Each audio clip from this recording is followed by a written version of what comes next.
บางคนเนาะเลิกพอเลิกกันแล้วก็สิเอาลูกมาเฮ็ดคอนเทนต์กับคนใหม่แนวนั้นแนวนี้เฮ็ดเพื่อหยังติเฮ็ดเพื่อประชดคนเก่าจังซี่นะให้เขาเจ็บช้ำน้ำใจอย่าลืมเด้อว่ายิ่งเฮ็ดเท่าใดก็ยิ่งเป็นตาบาปส่งกลับคืนมาให้เจ้าของยิ่งเฮ็ดเท่าใดก็ยิ่งเฮ็ดให้ฝ่ายตรงข้ามที่เป็นพ่อหรือเป็นแม่ของลูกนี่เข้มแข็งขึ้นเขาแฮงสิเฮ็ดแบบว่าเขาแฮงสิคิดได้เนาะพ่อเจ้าเฮ็ดแบบเฮ็ดใส่เขาหลายๆเหมือนกับว่าถ้าเกิดว่าถ้าฟังผู้ชายเนาะได้เมียใหม่มาจังซี่นะก็สิมักถ่ายคอนเทนต์สมมุติว่าเป็นพวกครีเอเตอร์หรือว่าอินฟลูอหยังจังซี่นะสิมักถ่ายคอนเทนต์แบบว่าสวีทหวานแววครอบครัวอบอุ่นโอ้ยมันบ่แม่นพี่น้อง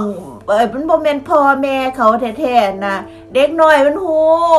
ถามว่ามันสิเป็นตาบาปกลับมาหาเจ้าของได้ถ้าเฮ็ดแนวนั้นเพราะว่าเด็กน้อยเขาฮู้อยู่ว่าพ่อแม่เขาเป็นไผจังซี่นะถ้ายิ่งพ่อแม่เขารวยอะนะยิ่งอีกฝ่ายบ่ให้ไปเจอเนาะบ่ให้ไปเจอพ่อเขาคือแม่เขานะโอ้ยยามเขาคิดได้เขาใหญ่มากเขาหูเรื่องหูแล้วเขายังสิสร้างเจ้าของเด้เพราะว่าเจ้าของเป็นคนเฮ็ดประชดชีวิตอีกฝ่ายนะว่าเป็นหยังคือจังหามให้ฉันบ่จังไปพบพ่อพบแม่แนวนั้นแนวนี้เนาะอย่าลืมนะคะบาปกรรมมันมีจริงเฮ็ดหยังลงไปมันก็สิได้สิ่งนั้นกลับมาเจ้าสิดีไซน์เขาได้เฉพาะตอนเขาเด็กน้อยเด้เขาใหญ่ขึ้นมาเขามีความคิดเห็นเป็นของตัวเองเด้เพราะว่าอย่างหัวบ่อันนี้มันเกิดขึ้นกับครอบครัวลิ้นแต่น้อยๆเนาะตามภาษาเนาะพ่อกับแม่ของลิ้นน่ะแม่ลิ้นนี่ตอนน้อยๆนี่จะมักเว้าอยู่ตลอดเราบ่ได้เลิกกันดอกค่ะแต่ว่าเรามักเว้าด้วยความที่ว่าเราเก็บกดอีหยังของเราจากอย่างจังซี่นะว่าฉันฮักพ่อเธอนี่ฉันไม่ได้ฮักดอกฉันเอาเพื่อประชดจังสันจังสี่นะแล้วก็จะเว้าอยู่ตลอดถามว่าเด็กน้อยทุกคนนะลูกทุกคนก็ออกใส่หัวสมองบอกเขาก็รับฟังแต่ว่าเขาก็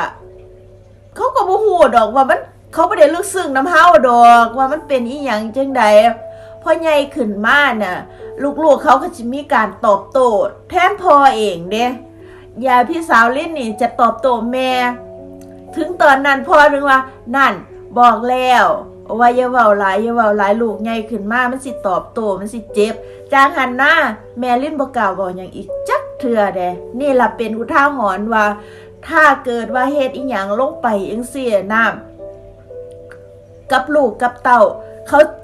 ขาก็บ่ฮู้เรื่องเนาะเขาเป็นผ้าขาวเนาะสิดีไซน์เขาให้เอิ้นผู้บ่าวใหม่หือผู้สาวใหม่ว่าพ่อว่าแม่หือว่า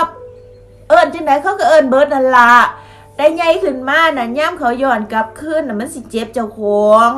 มันบ่แม่นว่ากูสะใจตอนนี้อย่าเอาความสะใจมาเป็นโตนำพี่น้องจังได๋ก็ให้นี่เด็กน้อยเขาได้ไปหาพ่อหาแม่เขาให้เขาได้มีความรู้สึกเนาะว่าเขาแยกแยะของเขาเองบ่ต้องไปดีไซน์หยังให้เขาดอกเพราะว่าจังใดเขาก็สิดีไซน์ของเขาเองย่ำเขาใหญ่มากมันสิบ่ได้เป็นตาบาปมาหาเจ้าของเราอีกอย่างมันสิบ่ได้เป็นกรรมไปหาลูกเพราะว่าเจ้ายัดข้อมูลที่ว่าโกรธสร้างพ่อแม่เขาบ่ให้เขาไปหาจังซี่นะมันเป็นตาบาปถึงลูกเด้เพราะว่าพ่อกูเป็นจังซั่นอีหลีบ่แม่กูเป็นจังซี่อีหลีบ่พ่อแม่กูคือจังบ่ให้ไปหาบ่ให้ไปเว้านำเขาก็สิหาข้อมูลของเขาเด้พี่น้องถึงแม้ว่าลูกสิบ่ได้อยู่นำเขาแต่ว่าเขาก็ไขว่คว้าหาเด้เขาบ่แม่นว่าหูหนวกตาบอดเด้สมัยซุมื้อนี้เฮ็ดหยังต้องระวังมันสิเป็นกรรมย้อนสอนเด้มันการที่มีโซเชียลนี่มันก็ดีเด้พี่น้องเรายิ่งถ้าเป็นครีเอเตอร์หรือว่าอินฟูหรือว่าอย่างทุกอย่างนะมีหลักฐานนี่ให้เขาค้นหาอยู่ตลอดยิ่งถ้าเป็นคนดังนี่ยิ่งต้องระวังกับเด็กน้อยถ้าเกิดว่า เขาต้องการสิไปหาพ่อให้เขาไปโลดก็แบ่งกันให้ชัดเจนไปโลดให้ความอบอุ่นทั้งสองฝ่ายอย่าสิไปบังคับเขาบอกว่าต้องเรียกคนนี้พ่อต้องเรียกคนนี้แม่นะจังซั่นจังซี่หูบอกคำเว้าทุกว่าคำคือว่าวิดีโอทุกขั้นตอนเขาถือกอบไปแล้วถึงเจ้าสิลบมันก็บ่หมดดอกเพราะมันได้ลงโซเชียลไปแล้วในขณะนั้นเจ้าสาใจแต่ว่าในอนาคตเจ้าสินั่งไห้น้ำตาเช็ดหัวเข่านะเจ้าอย่าหาเหตุพูดถึงน่ะย่ามคนเฮาน่ะเครียดต้องสงบสติอารมณ์เจ้าสิพิษกันหรือเจ้าสิเครียดกันเจ้าเฮ็ดกันสองผัวเมียเจ้าอย่าเอาลูกมาเป็นตัวกันเพราะว่าลูกมันบ่ได้เขาบ่ได้มีความผิดอีหยังเขาบ่ได้รู้เรื่องกับพวกเจ้าว่าพวกเจ้าผิดหรือถือกันเขาบ่ได้รู้ให้เขาไปหาพ่อหาแม่ให้เขาได้มีโอกาสได้สัมผัสกันให้เขาได้เรียนรู้พ่อแม่เขาย่ามเกิดขึ้นเขาใหญ่ขึ้นมามันสิบ่ได้เป็นปัญหาของสังคมถึงตอนนั้นมาเจ้าสิบ่ต้องมานั่งโทษกันว่าเป็นย้อนเจ้าเป็นย้อนข่อยจังซี่เห็นหลายๆครูมันเจอปัญหาแนวนั้นคือว่าข้อมูลเล็กๆน้อยๆนี่ล่ะฝังใส่หัวลูกเนี่ยมันจักสิเป็นข้อมูลแบบผิดๆถึกๆอีหยังเนี่ยมันสะสมได้พี่น้องสมองเด็กน้อยมันก็คือผ่าขาวมันก็คือเครื่องคอมพิวเตอร์ซึ่งบ่มีข้อมูลอีหยังพอเฮาใส่ข้อมูลนั้นลงไปเขาก็สะสมไว้ย่ำนั้นมากเขาเฮ็ดออกมานี่เขาก็บ่ฮู้ดอกอันใดผิดอันใดถูกเพราะว่าเจ้ายัดข้อมูลอีหยังให้เขาแต่น้อยมันสะสมมันถูกสะสมแต่เจ้าสิไปสอนให้เขาสร้างพ่อหรือสร้างแม่สิเขาบ่สร้างจังไดเขาก็บ่สร้างตราบใดที่พ่อแม่เขายังรวยยังโลดแล่นอยู่ในโซเชียลหรือว่ามีอันสิกินเขาสิสร้างเจ้าเติมเขาบ่ได้สร้างได้พ่อเขาบ่ได้สร้างได้แม่เขาพ่อแม่เขาสืบซ้อนลงไปลึกๆแล้วมีความผิดหยังบ่เขาบ่ได้มีความผิดอีหยังเพราะว่ามันมีมันมีโซเชียลให้เขาเบิ่งในหลายๆสิ่งหลายๆอย่างอ่ะเนาะเขาบ่ได้หูหนวกตาบอดเขามีกระจกสะท้อนให้เขาเห็นว่าอีหยังคืออีหยัง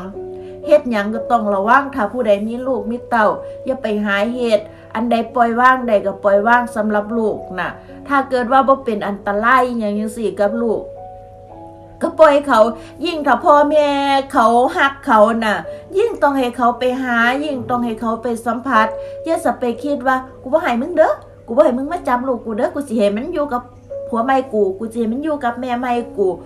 พ่อใหม่แม่ใหม่เขานะเขาบ่ได้ฮักลูกเขาแท้ดอกหาลูกเขาก็บ่ได้ฮักเขาแท้ 100% ดอกบ่มีไผ 100% ดอกมันน้อยอีหลีที่เขาจะฮักเฮา 100% ลูกเฮา 100% น่ะมันน้อยแฮงมันบ่แม่นว่าคือของปลอมจังได๋ก็คือของปลอมของแท้จังได๋คือของแท้ให้คิดแค่นี้ก็พอแล้วเพราะว่าอีหยังเขาก็จะเช็คพ่ออีหยังเขาก็เช็คเห็นสิเก็ดเล็กเก็ดน้อยอีหยังก็สร้างเสื้อบ่ขนาดว่าแค่สเปิร์มเขาได้สเปิร์มมาอยู่ในท้องเขาสิเด็กน้อยมันใหญ่ขึ้นมามันยังไปเช็คพ่อว่าสเปิร์มมันเป็นไผผลสุดท้ายมันก็หาพ่อมันพ่อว่าพ่อมันเป็นผู้ใดอีหยังจังได๋มันโลกสมัยนี้มันทันสมัยบ่ต้องไปบีบบังคับให้เขาเฮ็ดจังซั่นเฮ็ดจังซี่ดอกให้เขาไปธรรมชาติของเขาให้เขาเติบใหญ่ขึ้นมาด้วยธรรมชาติของเขาฮู้ว่าพ่อเขาเป็นไผเขาฮู้ว่าแม่เป็นไผให้เขาอยู่กับโลกปัจจุบันให้อยู่กับพ่อกับแม่ปัจจุบันน่ะดีแล้วยิ่งถ้าผู้ใดน่ะได้ผัวใหม่เมียใหม่ที่ด้อยกว่าพ่อจริงแม่จริงของเขาน่ะว่าเขาเห็นสิด้อยค่าเฮาเขาเห็นสิว่าอุ้ยป่านนั้นว่าแต่พ่อกูแม่กูจังซั่นจังซี่เนาะเด็กน้อยมันสิมีคำเว้าเด้ถามว่าเฮาได้สิเจ็บบ่แม่นว่าเฮาสิชนะอยู่ตลอดเวลามื้อนี้เฮาชนะมื้ออื่นมาเฮาก็แพ้ได้พี่น้องคิดหลายๆก่อนสิเฮ็ดหยังนั่นให้คิดให้รอบคอบเพราะว่าเด็กน้อยมันใหญ่ซุมื้อเด้มันบ่ได้ว่าสิน้อยลงซุมื้อมันบ่ได้อยู่ให้เฮาดีซ่าอยู่ตลอดชีวิตเด้พี่น้องมันต้องอยู่นํกันอีกไปโดนนานเฮ็ดหยังก็ให้ระมัดระวังกันให้มีสติกันเนาะฝากไว้คิดเนาะสำหรับผู้ใดที่มีลูกมีเต้าเราก็ห้ามบ่ให้เขาไปพ่อแม่บังคับเขาอีหยังจังใดตอนแรกเด็กน้อยเขาบ่ฮู้จักสิเว้าแต่ว่าความรู้สึกเขามีเด้อเขาเก็บสะสมไว้ เดี๋ยวมันสิไปเปิดออกตอนใหญ่เราถึงตอนนั้นเฮาสิช้ำใจแห้งกว่าเก่าถ้าช้ำใจตอนน้อยนี่ยังมีภูมิต้านทานเด้ถ้าเด็กน้อยมันใหญ่ขึ้นมาเฮามาเฮ็ดให้เฮาช้ำใจตอนนั้นโอ้ยเฮาเจ็บแห้งกว่าเก่าเด้พี่น้องจะได้ก็ฝากไว้คิดเขามีพ่อมีแม่ยังอยู่ถึงเขาสิจนหรือสิรวยก็ให้เขาไปพบพ่อหน้ากันให้เขาได้สัมผัสกันเนาะพี่น้องเนาะฝากไว้คิดเด้อความอบอุ่นมันสร้างภูมิต้านทานให้ทุกๆฝ่ายดีกันไว้อย่าเป็นศัตรูกันนะดีที่สุดจ้า